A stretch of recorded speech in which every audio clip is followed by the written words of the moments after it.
All right, let's talk about one of history's greatest underdogs. I mean, a true zero to hero story. We're diving deep into the incredible rise and the tragic fall of Liu Bei. So think about this for a second. How does a guy who starts out literally weaving sandals for a living become an emperor? Especially in an age of absolute titans. He didn't have the biggest army. He definitely didn't have the richest lands. So how in the world did he even begin to compete with the most powerful warlords in China? Well, that's the fascinating part. While his rivals, guys like Cao Cao, were building their power on pure military might, and others, like Sun Quan, basically inherited their kingdoms, Liu Bei built his on something completely different. You could almost call it a brand, an idea. And that's what we're going to unpack right now. So, our first stop is looking at how he actually built this thing, this idea for a kingdom. How did he craft such a unique political identity from, well, basically nothing?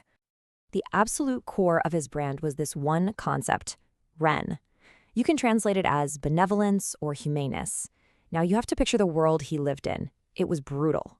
Warlords were backstabbing each other left and right. It was a time of complete chaos. And into all that, Liu Bei comes along and says, I'm going to be a different kind of leader. I'm going to put the people first. That was a radical idea. And you know what's crazy? For about 20 years, the guy was kind of a professional loser. I mean, he was constantly defeated, always on the run. He bounced from one warlord to another, losing pretty much every battle he fought. But, and this is the genius part, this long stretch of failure actually became a massive political win. It perfectly cemented his image as this virtuous wanderer, a noble guy with no home, attracting people who were loyal to him, not to some piece of land. So how does that even work? How do you turn defeat into victory? Well, let's look at how he masterfully spun his absolute worst moments into his greatest PR wins. Okay, picture this. It's 208 AD. Liu Bei is on the run, and his arch-nemesis, Cao Cao, is right on his tail with an army of elite cavalry. He needs to move fast, but there's a problem. Tens of thousands of regular people, civilians, have packed up their lives and are following him because he's the only leader they trust, and they are slowing him way down. So his advisors are screaming at him, leave them behind or are all dead. What does he do?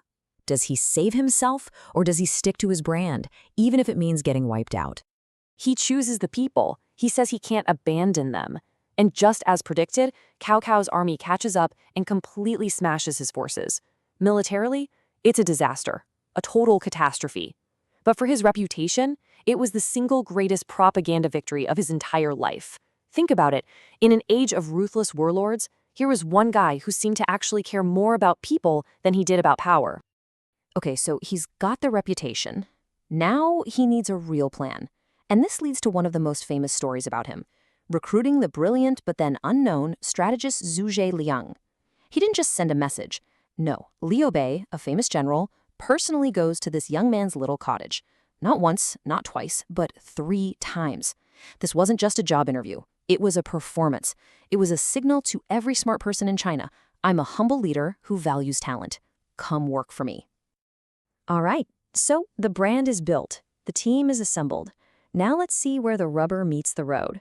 How does this reputation finally turn into actual land, an army, and a crown? And Zhuge Liang delivers. He comes up with his brilliant strategic blueprint, the Longzong Plan. It's basically this. Grab 2 key provinces, Zheng and Yi, make an alliance with the guy in the south, Sun Quan, and then, bam, a 2-pronged attack to take down Cao Cao and restore the Han dynasty. It's a great plan. Just one tiny problem. Liu Bei still doesn't have a kingdom to launch it from. And this is where things get a little murky for Mr. Benevolence. To get that kingdom he so desperately needed, he uses a pretty shady tactic. He goes into Yi province claiming he's there to help out his relative who happens to be the governor. And then he turns on his host and just takes the whole place for himself. It's probably the biggest stain on his record, and it shows that even he was willing to bend his own rules when the prize was big enough. But with that kingdom now his, he finally hits his military peak. He goes head-to-head with his old rival Cao Cao in a brutal 2-year war for the Hanzhong Valley. And this time, Liu Bei wins.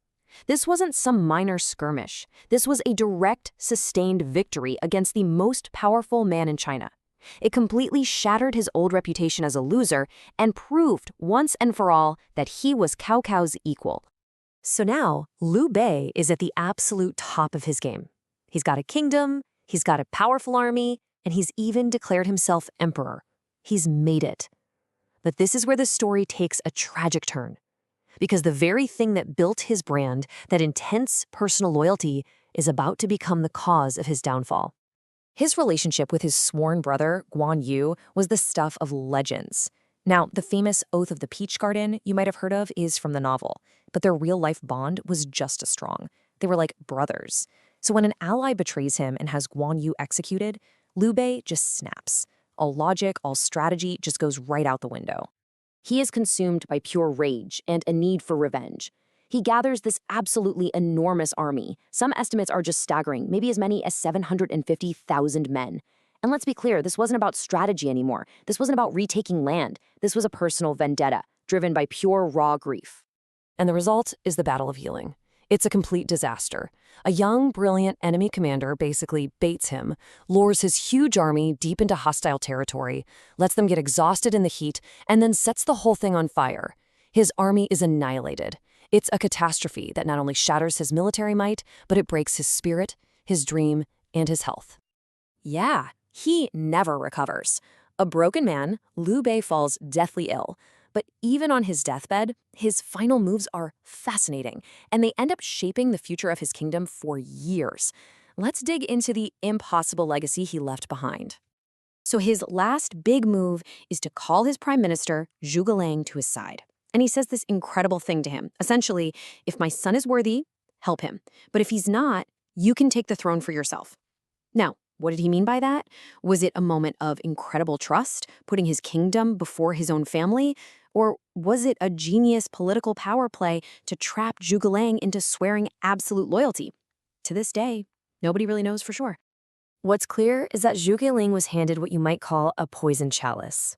That last disastrous campaign, it wiped out the army's veteran corps. It drained the treasury. The whole grand Longzong plan was in tatters. And now, poor Zhuge Liang is bound by this deathbed promise to keep fighting for a dead man's dream, launching these desperate, doomed campaigns. And what about the son, Liu Shan? History has not been kind. He's usually remembered as this total fool. But if you look closer, a different picture emerges. This fool managed to rule for 40 years, way longer than his legendary father. He was smart enough to let capable people run things. And his so-called foolishness after he surrendered, it might have just been a brilliant act to seem harmless, a move that probably saved his and his family's lives. So where does that leave us? Was Liu Bei a true hero, a champion of benevolence, or was he just the most brilliant political marketer of his time? Maybe both. His story is this incredible lesson in the power of an idea. It shows you that a powerful brand can build a kingdom from nothing, but it also shows that when the person behind the brand lets emotion take over, that same brand can burn the whole thing to the ground. It's a fascinating look at where idealism ends and self-destruction begins.